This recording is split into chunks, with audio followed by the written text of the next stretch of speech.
Unang tingin ko pa lang sa'yo, talagang iba ang nararamdaman ko. Mayroon kang itinatago na kasinungalingan sa sarili mo. Yang pagtingin-tingin mo, yung pagngiti-ngiti mo ay may dalang, parang kamandag. Alam mo ba yon? Siniraan mo pa ang employer mo. Akala namin ay totoo, nakakaawa ka, pero mali pala. Napaniwala mo si Kabong, napaniwala mo ang lahat, pero ilang araw lang yan, tingnan mo ngayon binabash ka na. Hindi lang ikaw ang maganda, maputi ka lang.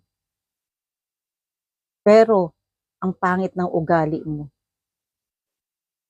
Huwag ka sanang pamarisan ng ibang tao. At sigurado kapag nakarating sa employer mo, madidimanda ka. Maniwala ka sa akin. Dimanda. Alam mo, mag-public apology ka na lang sa ginawa mo. Kasi kitang-kita naman sa mukha mo na nagsisinungaling ka, nagpapakyut ka.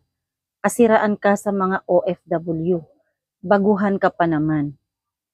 Ang pangit ng ugali na ipinakita mo. Maganda ka ba? Ano ay ginanda mo? Nasaan ang ganda mo? Kitang-kita sa pagmumukha mo na nang aakit ka. Umaarte ka lang. Nakaka-stress ka. May mas maganda pa sa'yo. Hindi ka maganda, maputi ka lang. Sana mag-public apology ka nang matanggal ang kasiraan sa'yo.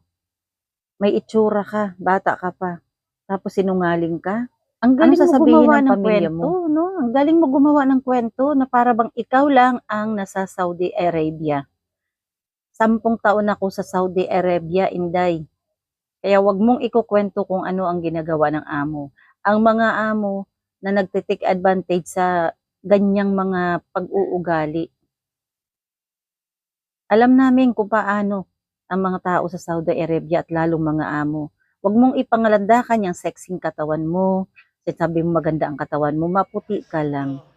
Kaya dapat pinagpasalamat mo na mayroon kang magandang katangian, pero ginamit mo sa kapangit ng ugali mo. So, lahat ng yan, ganda mo panlabas dahil sinira mo sa kalooban mo na pangit. Ganun talaga.